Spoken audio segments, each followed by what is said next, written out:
Setelah kejadian ribut-ribut, Mari akhirnya lelah dan tidur hingga sore hari. Ibunya membawakan makanan, lalu Mari mengatakan kalau dirinya bukanlah Mari tapi Isao. Ibunya tidak peduli dengan perkataannya dan menyuruh Mari makan dan minum obat.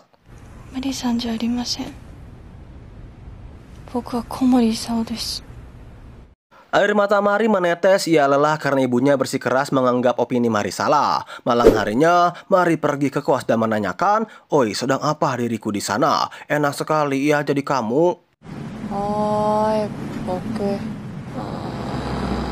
Ii na omae wa. Tak lama, Yori memanggilnya dari belakang. Mari menghampiri Mori, ia meminta maaf atas kejadian di karaoke yang mengatakan kalau Yori bukan temannya. Sejak kejadian itu, Yori pun sering mendatangi kosan Isao untuk membantu kegiatannya.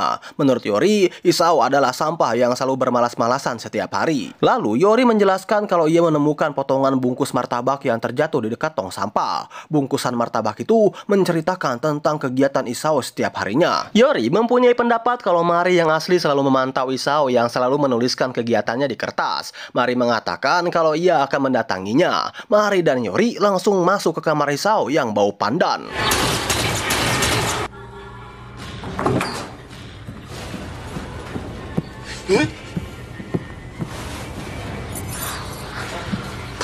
Isao ketakutan saat kedatangan mereka berdua. Mari menanyakan, "Apakah kau benar-benar tidak tahu siapa aku?" Mari mengeluarkan potongan bungkus martabak. Isao benar-benar kebingungan. Mari menceritakan kalau suatu hari ia terbangun dan tiba-tiba jiwa Isao sudah berada di dalam tubuh Mari menggantikan jiwa Mari yang asli. Dan Isao selalu memperhatikan Mari dimanapun. Moto no boku. Omae wa kousite sonzai shite ite. Tapi bagaimanapun juga kau adalah aku. Mari memohon kepada Isao untuk selalu menemui Mari agar jiwa Mari yang asli kembali. Isao yang tegang gara-gara Mari terlalu dekat. Ia masih kebingungan dengan apa sih ini yang sebenarnya terjadi. Kenapa bisa tertukar? Bahkan kenal aja enggak gitu kan? Yori mengatakan kalau jiwa Isao yang tertukar membuat hilang ingatan saat bertemu Mari. Mari langsung menarik Isao keluar kosannya untuk kembali ke terowongan guna mengulang adegan yang dimana pada hari itu Isao membuntuti Mari. Dan keesokan harinya, jiwa Isao berpindah ke tubuh Mari. Mereka pun memulai adegan yang sama di saat kejadian hingga Mari menengok. Perlahan-lahan Isao teringat, tapi hasilnya Isao malah diam saja dan membuat Yori bete. Mereka bertiga pun kembali ke kosan Isao. Isao menyuruh mereka berdua pulang, tapi ya Yori mengatakan kalau Isao diam aja lah, nggak usah nyuruh-nyuruh. Mari menyodorkan stick untuk mengajak Isao bermain game dan mereka berdua bermain game. Sedangkan Yori tak sengaja memegang tisu bekas ngelap pandan. Yori yang bete dan Mari pun mengajarinya bermain game.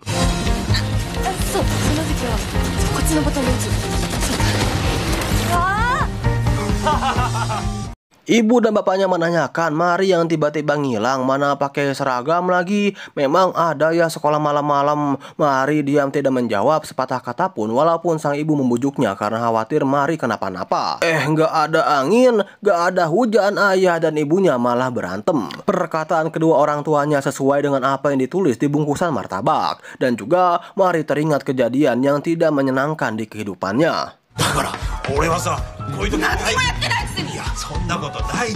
Mari pun marah menggebrak meja dan mengatakan kalau kedua orang tuanya selalu berpura-pura peduli pada Mari padahal orang tuanya hanya peduli masing-masing. Mari mengatakan kalau ia tidak mau sekolah lagi karena sekolah itu sampah. Mari, natte, Mari, sakurai da yo, gakkou nante. Di dalam kamar, Mari ketawa dan ia senang mengatakan sekolah itu adalah sampah. Mari merasa kehidupannya tertekan, lebih menyukai bermain game bertiga dan bermalas-malasan daripada sekolah. Mari pun membuka bajunya untuk memulai adegan yang menyenangkan dan menenangkan dirinya sendiri. Mari-san. Adegan menyenangkan itu harus terhenti saat Mari mendengar suara anak kecil dan handphonenya berbunyi. Ia terkejut dari telepon itu yang berasal dari dirinya sendiri. Dare desu ka? Yori-san? Watashi, Mari da kedo. Keesokan harinya, Mari bingung dengan nomor telepon dari dirinya sendiri. Ia mendapatkan telepon dari Yori. Dia berkata akan mendatangi minimarket lagi. Sesampainya di kelas, Hiroki menyambutnya. Tapi Mari tidak menjawab apapun. Oh, Mari-chan, genki ni natta nda ne?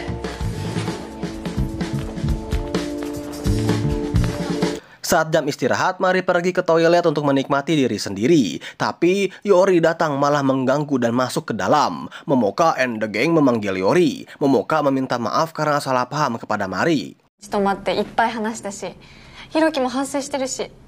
はい、仲直り。 Saat akan berjabat tangan, Yori menepis tangan Momoka dan menarik tangan Mari. Momoka mengatakan, aku kasihan padamu Yori yang akrab dengan Mari si cewek yang menjijikan. Itulah alasanku bersahabat dengan Mari. Yori menjawab, sahabat, kamu iri kan sama Mari, makanya kamu selalu mengejeknya. Kamu mendekati Mari hanya untuk memanfaatkannya. Sahabat macam apa itu? 吉崎さんのことなんか何も見てなかったくせに、そんなのいらない。一人でいる方がマシでしょ。 Momoka and the gang menertawakan ocehan Yori dan Momoka mendorongnya. Karena sudah emosi, Yori menampar Momoka. Saat Momoka akan membalas Yori, Mari melindunginya dan memeluknya. Ia mengatakan, マリどけよ。黙れ。やりまんども。 Momoka and the gang akhirnya pergi meninggalkan mereka berdua. Mari mengatakan kalau ia mendapatkan telepon dari Mari asli. Yori terkejut dan menanyakan, hah? Kapan? Mari mengatakan tadi malam saat aku tengah memainkan Anu. Yori sempat marah karena Mari seenaknya memainkan tubuhnya yang gak ada bedanya sama Momoka and the gang yang Sashimo. Mari menanyakan, kenapa kamu selalu berbeda di antara aku dan Momoka and the gang? Dan kenapa kamu tidak mau ikut bergabung dengan kami waktu dulu? Padahal kamu bukan karena takut pada kami, tapi karena kamu takut terbongkar sifat aslinya yang menyukaiku. マリさんに自分の中を見られてしまうのが。 Mari mengajak Yori untuk menginap di rumahnya karena siapa tahu Mari yang asli akan menelponnya kembali. Di perjalanan, Yori menyuruh Mari untuk tunggu di luar sementara Yori akan masuk ke kamar menyiapkan baju. Bukannya nurut sama perintah Yori, Mari malah nekat masuk ke dalam rumahnya. Di dalam, Yori hanya melihat kedatangan Mari yang tiba-tiba masuk. Dan tak lama, kakaknya Yori bernama Kaki Guchi Mari datang dan mereka berdua berkenalan. Kakaknya Yori merasa senang karena mereka berdua mempunyai nama yang sama. マリです。へえ、同じ名前だ。え？よりの姉のマリです。 Tapi Yori berdiri dan mendorong Mari keluar rumahnya. Di luar, Yori marah dan mengatakan Mari adalah pembohong yang tidak bisa dipercayainya. Mari merasa kebingungan dan memutuskan pergi ke kosan Isao. Isao dengan senang menyambut Mari.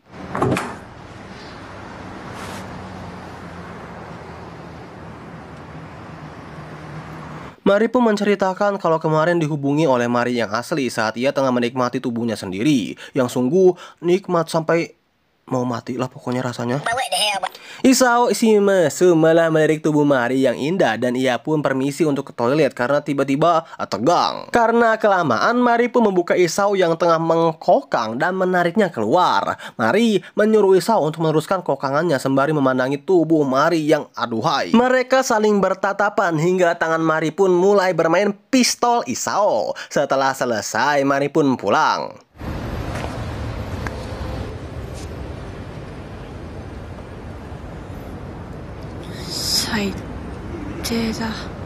Dan tak lama, handphonenya berbunyi. Ia mendapatkan pesan dari Yori yang meminta maaf sudah mengusirnya. Mereka pun keesokan harinya main bersama sembari memakan gorengan. Mari mengatakan kalau ia benar-benar meminta maaf karena perkataannya yang mengira Yori itu lesbong. Tapi Yori menjawab kalau ia sama seperti Mari yang selalu melihat seseorang yang disukainya dari kejauhan. Yori menceritakan soal kakaknya yang menjadi tokoh utama, sedangkan di rumahnya Yori selalu menjadi tokoh sampingan yang selalu dibanding-bandingkan dengan kakaknya. Itulah yang membuat Yori tertekan, tapi ia merasa nyaman saat Mari memeluknya di UKS. Mari menyahut kalau waktu itu ia berkata datanglah ke sini lagi. Aku akan menunggumu. Yori kaget karena ia tidak pernah membahas hal itu. Mari menjawab ia tahu dari Yori mengatakannya saat menginap di rumahnya. Yori menyuruh Mari untuk menceritakan secara rinci yang saat itu Mari tengah tidur di UKS dan Yori mendatanginya. Mari terlihat seperti tengah tertekan sama seperti apa yang dialami oleh Yori. Mari menarik Yori untuk memeluknya. Saat Mari bisa menceritakan semuanya, Yori senang karena Mari yang asli sudah kembali.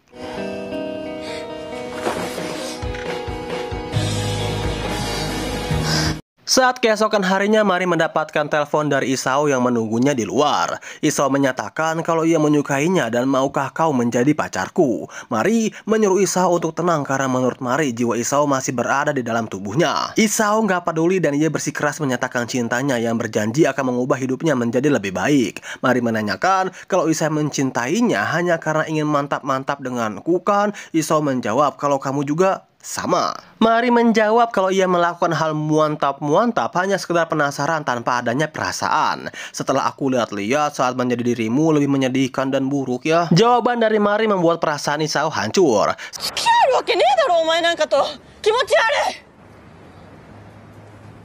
Sesampainya di sekolah, Yori memanggil Mari untuk menanyakan kenang-kenangan yang teringat dalam dirinya. Mari menanyakan kenapa Yori berbicara dengannya di kelas. Katamu, kita nggak boleh saling berbicara saat di kelas. Tapi Yori sudah tidak peduli lagi dengan hal itu dan dia juga mengajak Mari untuk makan bersama saat jam istirahat. Saat makan bersama, Yori memberitahu kalau Mari yang asli terperangkap di dalam tubuh Mari palsu dan ia ingin Mari yang asli memakan masakannya. Mari merasa sikap Yori berbeda dari sebelum-sebelumnya. Sementara itu, di dalam kosan si culun Isao tengah menangis karena cintanya ditolak.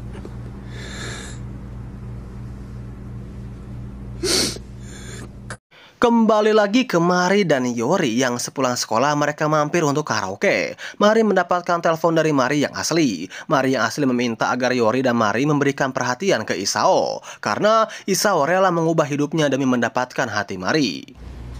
Komori Isaoを見ててあげて。彼は本当に生まれ変わるから。Yori terkejut sembari kebingungan dan mereka berdua langsung cuslah ke kosannya Isao. Sesampainya di dalam, gak pakai lama Mari langsung menghajar Isao dengan tasnya sampai Isao pingsan. Mari mengira kalau Isao lah yang selalu berakting menjadi suara Mari yang menelponnya. Mari melihat laptop milik Isao dan ia terkejut ternyata Isao menyimpan video dan juga cerita dewasa yang mengkaitkan dengan diri Mari untuk memenuhi fantasinya. Isao menjelaskan kalau ia sengaja melakukan itu agar Mari dan Yori terus mendatangi kosannya. Karena aneh saja begitu ya tiba-tiba ada cewek SMA dengan santainya masuk ke dalam kos cowok dan mengakui kalau dirinya adalah Isao. Video dan cerita dewasa dibuat olehnya agar imajinasi Mari tidak hancur. Isao lagi-lagi mengatakan kalau ia mencintai Mari. Mari mengatakan kalau ia bukanlah Mari. Isao keceplosan kalau Mari pernah mengocokkan hal itu. Yori terkejut dan menanyakan tentang hal itu apa. Isao menceritakan kalau waktu itu Mari mengocokkan pistolnya dan ia mengatakan suka kepada Isao. Yori merasa jijik dan ingin memukulnya pakai termos. Dengan cepat Mari menahan Yori. Yori emosi dan menyuruh Isao untuk mati aja. Mari menahan Yori dengan tangannya dan Isao mengatakan kalau Mari mengkokang pistolnya menggunakan tangan itu. Yori merasa jijik hingga tanpa sengaja membuat Mari ketarik lalu menciumnya.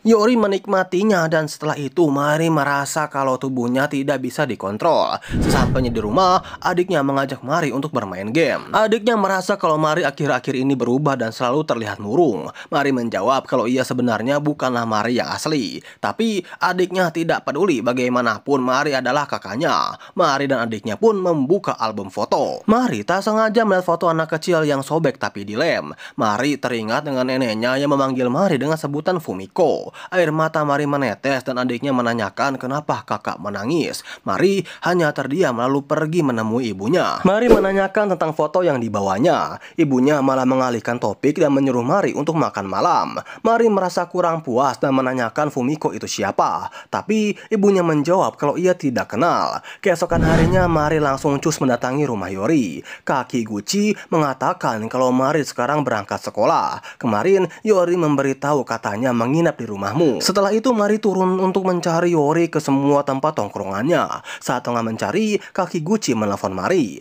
Ia meminta agar Mari tidak usah mencari Yori. Tapi Mari tidak mau. Bagaimanapun juga Mari akan mencarinya. Usaha Kaki Gucci tampaknya sia-sia. Ia menceritakan kalau Yori membenci Kaki Gucci dan juga ibunya. Mari mengatakan kalau ia tidak bisa kehilangan Yori. Mari terkejut, ternyata Yori berada di atasnya.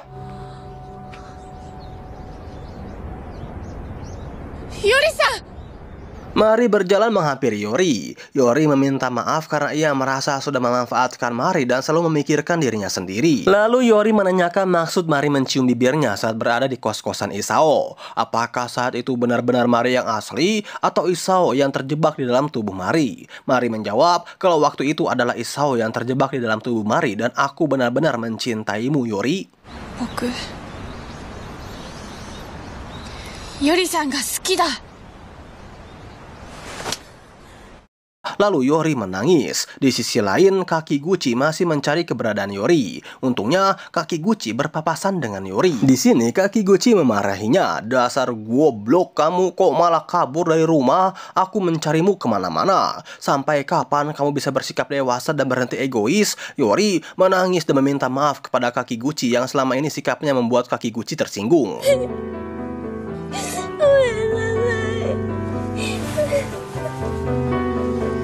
Singkat cerita, keesokan harinya Mari menghampiri Yori yang tengah duduk di meja kelas. Mari meminta maaf karena persoalan yang kemarin. Yori pun memaafkannya dan mengajak Mari untuk pulang bareng. Kyou, issho ni kaerou.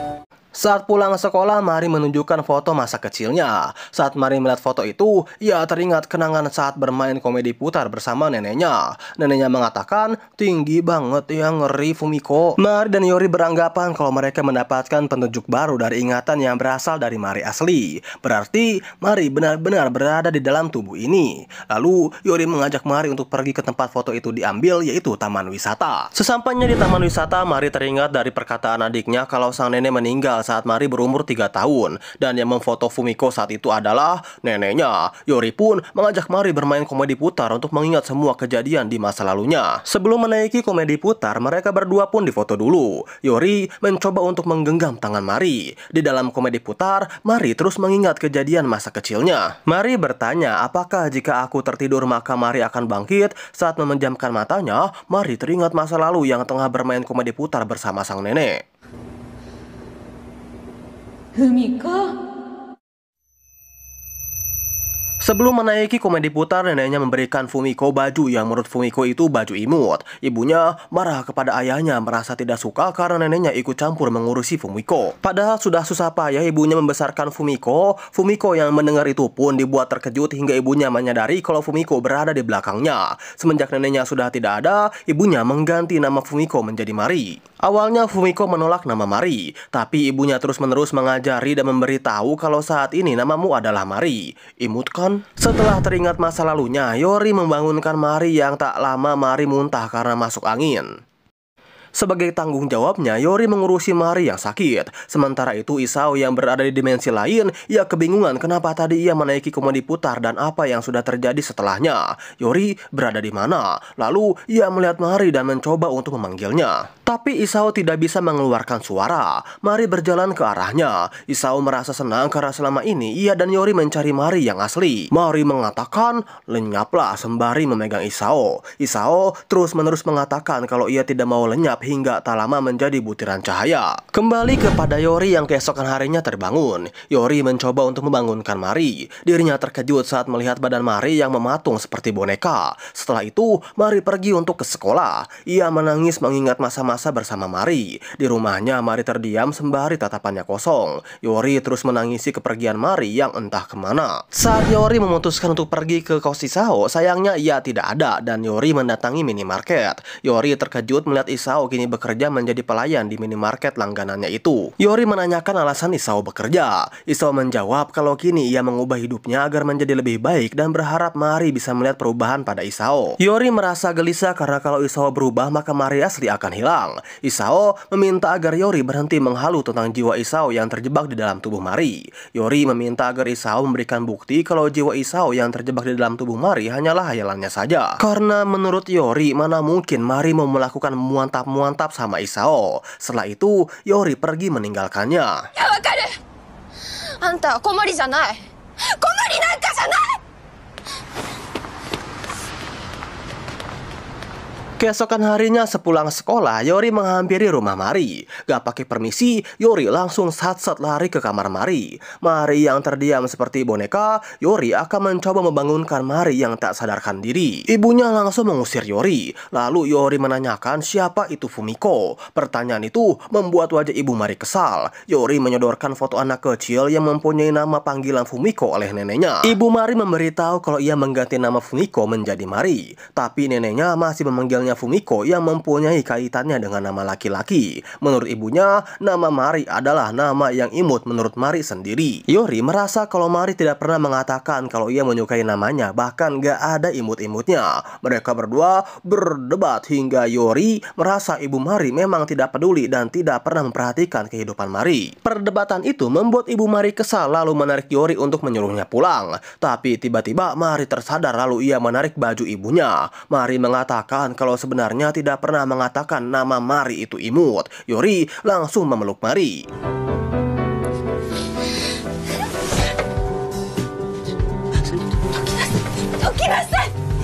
Scene diperlihatkan di dimensi lain. Isao yang tertidur dibangunkan oleh Mari. Di situ pun ada Fumiko alias Mari kecil yang menangis. Fumiko memberitahu kalau ia kebingungan dan tersesat. Mari pun mengajak Fumiko untuk mencari rumahnya. Saat mereka akan pergi, Isao memberitahu Mari kalau lebih baik kita mencari rumahnya bareng-bareng. Apalagi sekarang Yori tengah menunggumu. Tapi Mari menolaknya dan meminta maaf karena sudah pernah membaca buku harian milik Isao. Lalu tak lama Mari dan Fumiko pergi. Mari pun tersadar dan pergi ke taman, begitupun Yori yang menyusulnya. Yori memberitahu kalau nama asli Mari adalah Fumiko, yang mengganti nama menjadi Mari adalah ibunya. Mari merasa lelah karena ia harus memecahkan misteri yang gak jelas ini. Yori mengajak Mari untuk pulang ke rumahnya untuk turu. Yori bermimpi kalau Mari memanggil Yori untuk mengajak tidur seranjang dengannya. Yori merasa nyaman lalu Mari mengatakan kalau Mari yang asli akan segera menghilang. Maka dari itu, Yori harus akrab dengan Mari yang berada di jiwa Isao. Keesokan harinya mereka berdua sarapan bareng. Yori memberitahu kalau semalam baru saja ia memimpikan Mari yang asli menemuinya untuk menyampaikan pesan kalau Mari asli sudah pergi selamanya. Yori diminta akrab dengan jiwa Isao yang berada di tubuh Mari. Tentu ini membuat Mari kebingungan karena ia harus menjalani kehidupan sebagaimana layaknya Mari yang asli.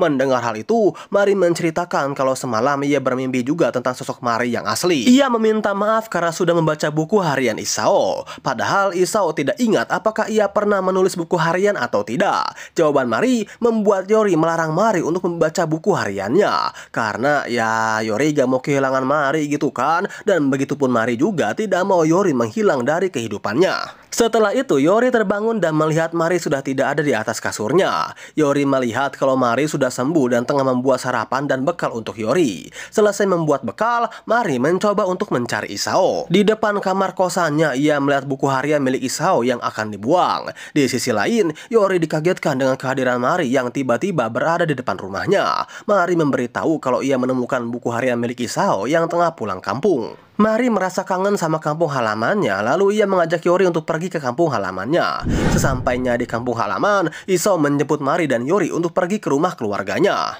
Ibu Isao senang karena menganggap dua wanita itu adalah teman Isao dan mau mampir ke rumahnya. Saat di kamar Isao, Mari merasa kalau komik, suasana rumah, ibunya, pokoknya semuanya lah adalah hal baru yang dilihat oleh Mari. Padahal ini adalah kampung halamannya. Mari merasa senang karena sudah bertemu dengan Yori. Mari mengeluarkan buku harian milik Isao. Saat Isao akan merebutnya, ia meminta agar buku harian itu dibaca oleh Mari dan Yori juga. Isi buku harian Isao membawa Mari ke suasana yang begitu kelam di kehidupannya. Hingga Mari selalu mengawasi kegiatan Isao dan diam-diam masuk ke dalam kamar kosannya untuk membaca-baca buku harian. Setelah itu, Mari bertemu Isao di dimensi lain yang menceritakan kalau Mari kehilangan siapa dirinya yang sebenarnya. Mari dihampiri Isao dan juga Fumiko. Mereka meminta agar Mari tidak takut menjalani kehidupan yang berat karena mereka berdua akan menemaninya termasuk Yori. Tapi lambat laun Mari harus mengikhlaskan Yori yang akan sibuk mengejar masa depannya. Kembali ke Yori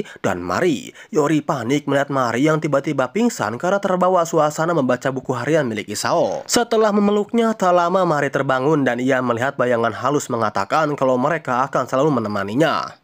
Singkat cerita, beberapa bulan kemudian, kehidupan keluarga Mari sudah harmonis. Yori yang tengah makan bekal di kelas pun sudah mempunyai teman baru, Isao yang kini menjadi mekanik di bengkel, dan begitu pun dengan Mari yang sudah kembali akrab dengan Momoka. Sepulang sekolah, Mari dan juga Yori jalan bersama sembari membahas universitasnya masing-masing. Perjalanan mereka harus berpisah satu sama lain. Yori berpamitan ia akan pindah ke distrik lain untuk menjalankan kuliah, dan begitu pun hal yang sama dengan Mari. Mari-san.